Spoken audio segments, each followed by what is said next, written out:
pamoja pamoja. Tuliyaona hayo yote na mambo mengine mengi, na tukaona kwamba inapendeza pia kwa mtu ambaye amekula nyama ya nini? Nyama ya ngamia, jazur.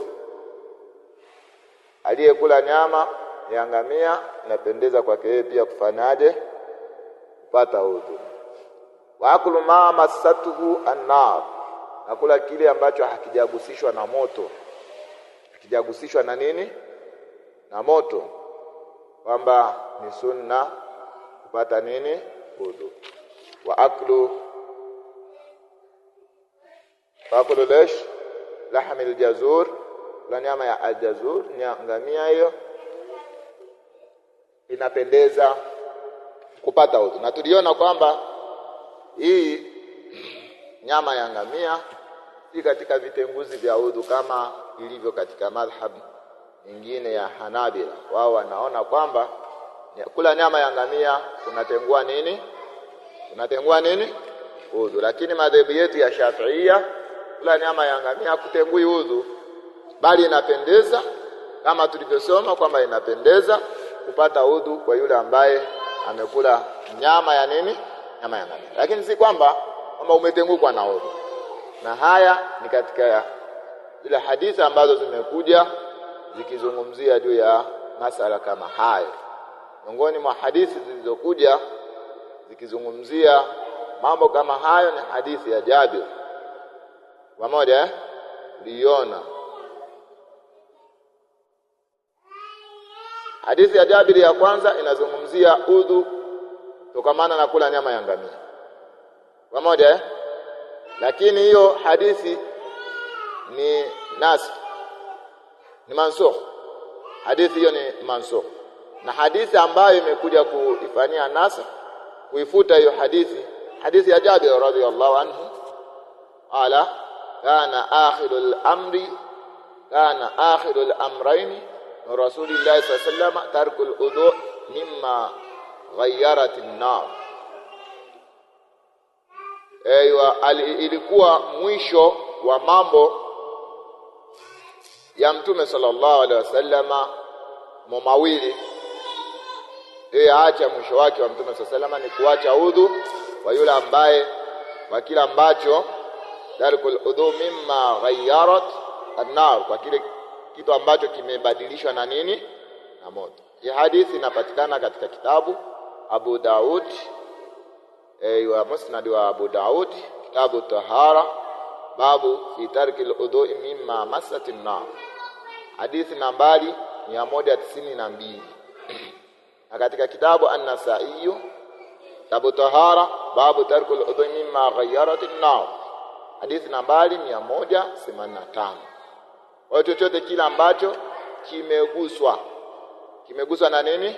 Na moto, kikapikwa, kikachomwa, nyama yoyote ile tu ambayo inaliwa ni halali kuliwa, ikawa imeunguzwa na moto au ikagusishwa na moto, basi yafaa haitengui nini? Haitengui udhu. Yafaa kuacha udhu.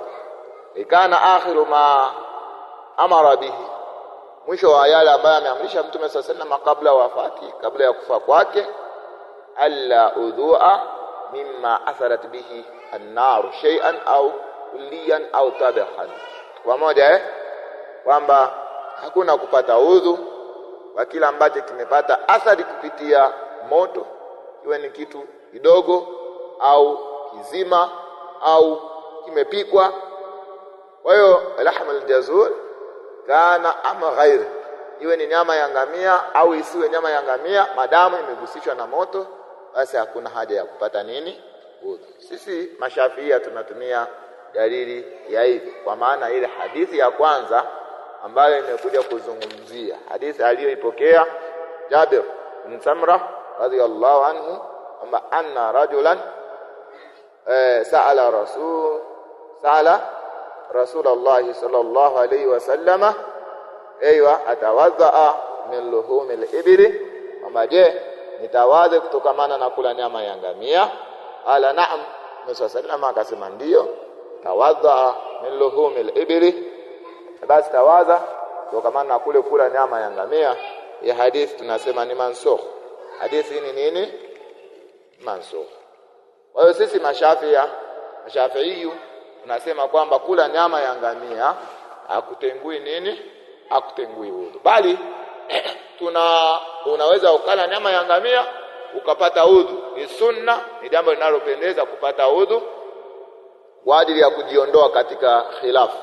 Pamoja kwa ajili ya kujiondoa katika nini? Katika khilafu. Kwa hiyo yustahabu al-udhu, inapendeza kupata udhu min dhalika khurujan min khilafi min awjabahu wa hu al-Hanabila rahimahumullah ta'ala. Hanabila wao naona kwamba jambo la lazima mtu aliyekula nyama ya nini? Ya ngamia apate udhu. Sasa kujiondoa katika khilafu hiyo, sababu imekuja hadithi iliyokuja kusema kwamba apate udhu, na kuna hadithi ambayo imekuja katika mwisho wa maisha ya Mtume SAW kizungumzia kwamba kitu chochote ambacho kimegusishwa na moto, kimebadilishwa kwa sababu ya moto, pamoja akikufanya wewe kupata udhu, akikufanya kupata nini? Udhu. Tukasoma mpaka tukaangalia kwamba na miongoni mwa mambo ambayo yanapendeza kupata udhu ni mtu ambapo anataka kulala. Mtu anayetaka kulala wal iradati an-nawm, anayekusudia kulala, kataka kulala, basi apate nini? Apate udhu. Na tuliona maelezo, tuliweka maelezo. Si ndio hivyo tuliweka nini? Maelezo. Ambapo imekuja hadithi ya Mtume sallallahu alaihi wasallama, hadithi ambayo ameisimulia sahaba mtukufu Al-Bara ibn Azib radhiyallahu anhuma qala, amesema ala Rasulullah sallallahu alaihi wasallama idha ataita, pindi utakapoenda ukaenda katika kitanda chako